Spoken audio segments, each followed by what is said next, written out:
Hi, everyone. Good morning. Happy Wednesday.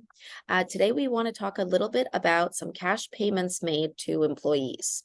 We get asked this question a lot, and we also have this come up very often when there's already a claim or an issue being made that some companies have paid their employees cash.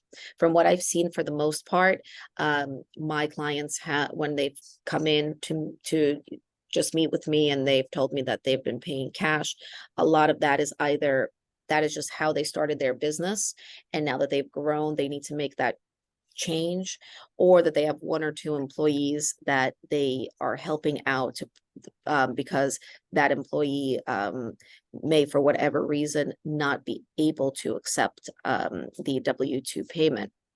And I want to say that um, it causes a lot of issues for the company down the line.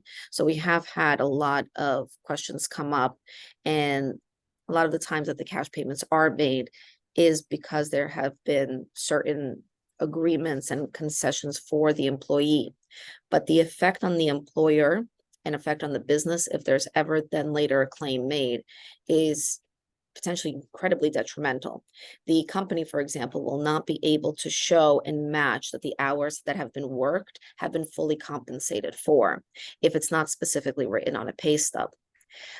Even if, and there, of course, as with anything, there's a possible maybe work around where, and I have this question come up, where what if we had a timesheet and the employee signed in and signed out every single day, and then also signed that they received the cash payment? Well, even if that happens, you still have a potential payroll violation claim. But also in New York State, New York City and state, there are actually two requirements: that there is a wage notice provided at the time of hire that the employee signs, and also a wage statement. And the wage statement should list out deductions, if any. It should list out how many hours or salary and what was paid to the employee. So that timesheet wouldn't be specific. And then if we take it a step further and the employer on their own tries to provide this wage statement, it likely is not going to be accurate, because it's very hard, because it doesn't run specifically through payroll. It's very hard for the business owner to make sure that they have the exact number of deductions to put on the stub, that they can really match everything up as they would on a regular pay stub if it ran through a payroll with all the proper deductions. So that, of course, is problematic. And then, of course, if there is a case or a claim, the courts, as we have seen, and the Department of Labor looks down upon any time when there are cash payments being made. It's put under incredible scrutiny, and that's for the it almost raises a question of, why would you do it this way? Why would somebody not be paid payroll? And there's almost a presumption that the reason is for something unsavory or incorrect. And it's just important to make sure that this is reviewed with an attorney and an accountant beforehand, especially as a business expands.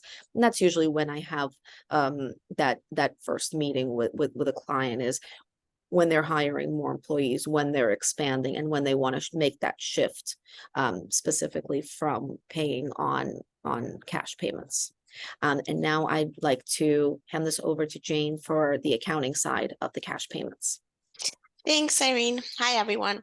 So basically, if you're making cash payments, it's not completely illegal if you're taking the right deductions. And if let's say, if you paid somebody cash and you're putting it as a 1099 and you're filing it, that's not a problem, right? Because you're actually saying, I make contractor payments via cash. If you're making payments and you're actually paying somebody on payroll, you have to make normal payroll deductions. If you take out federal, state, and local FICA taxes, Social Security and Medicare taxes, and health insurance and things like that, then this is completely legal. I think what happens if you're making payments and you're trying to make it under the table, kind of taking away any paper trail and setting off, red flags with the IRS, this is what becomes illegal. So you could get some significant penalties and fines, and you could go to jail. So there's a few cases that I was actually learning at one of the conferences, and somebody had a client who actually ended up going to jail.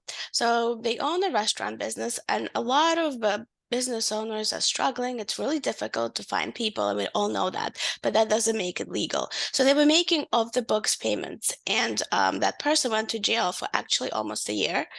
And there was a case that everybody else was doing it, but that's not an excuse, right? Just because everybody else is doing it and you got caught, you're going to go to jail and you could pay significant penalty. So we really, really urge you not to do that. And some clients ask us, oh, can I make this cash payment?